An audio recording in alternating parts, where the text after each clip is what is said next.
ஹாய்ங்க, அனைவருக்கும் இனிய காலை வணக்கம். நம்ம என்னதான் சமையல் பண்ணாலும் இந்த மீன் குழம்பு வச்சோம் அப்படின்னா, அதுவும் மறுநாள் டிஃபனுக்கு சாப்பிட்றது அவ்வளோ சூப்பராக இருக்குங்க. எங்கள் வீட்டில் எல்லாருக்குமே ரொம்பவே பிடிக்கும். இது வந்து ஜிலேபி மீன் தான் வாங்கிட்டு வந்தோமே. கிலோ வந்து எங்கள் ஊரில் வந்து ரூ. 200 அப்படின்னு கொடுத்தாங்க. மீன் குழம்பு நைட்டு வச்சுட்டேங்க. காலையில் டிஃபனுக்கு தோசைக்கு இல்லை இட்லிக்கு இது ரெண்டுத்துக்குமே ஊற்றி சாப்பிட்டோம் அப்படின்னா அதோட காம்பினேஷன் செம்மையாக இருக்கும், அடிச்சிக்கவே முடியாது. எங்கள் வீட்டில் எல்லாருக்குமே ரொம்பவே பிடிக்குங்க. மீன் குழம்பு அப்படின்னா ரொம்பவே ஆசையாக சாப்பிடுவோம்.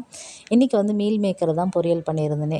புளியோதரை செஞ்சுட்டேன். ரொம்ப சிம்பிளான ரெசிபி தான். காலையில் தோசை ஊற்றிட்டு புளியோதரை பண்ணிவிட்டு மீல் மேக்கர் பொரியல் பண்ணிட்டேங்க. இவ்வளோ தான் ரெசிபியே. நேற்றே கொஞ்சம் பாத்திரம்லாம் கழுவிட்டேன். அதனால் பாத்திரம் கழுவுற வேலை கொஞ்சம் கம்மியாக தான் இருந்தது. வெளியே வாசல்லாம் தெளித்து கோலம்லாம் போட்டுட்டு வர்றதுக்குள்ளே அப்பக்குட்டி வீடெல்லாம் பெருக்கி வச்சுட்டு இருந்தோம். ஸோ அதனால் வந்து பார்த்திங்கன்னா வேலைலாம் சீக்கிரமாகவே முடிச்சுட்டு இன்றைக்கி டே வந்து ரொம்ப சூப்பராக ஸ்டார்ட் ஆச்சுங்க. இந்த குரோட்டனோட பேர் என்னன்னு தெரியல. உங்களுக்கு தெரிஞ்சால் மறக்காமல் கமெண்ட் பாக்ஸில் கமெண்ட் பண்ணுங்கள். எல்லா வேலையும் முடிச்சுட்டு குழந்தைங்கள ஸ்கூலுக்கு அனுப்பிட்டு நானும் சிறப்பாக என்னோடய வேலைக்கு கிளம்பிட்டேங்க. பாதி வழி போகிறப்ப தான் ஞாபகம் வரும் எனக்கு கேஸ் ஆஃப் பண்ணான்னு தெரியல, கதவு கரெக்டாக பூட்டினான்னு தெரியலையேன்னு சொல்லிட்டு யோசனையாகவே இருக்குங்க. இந்த மாதிரி யாருக்கெல்லாம் தோணுன்னு கமெண்ட் பண்ணுங்கள்.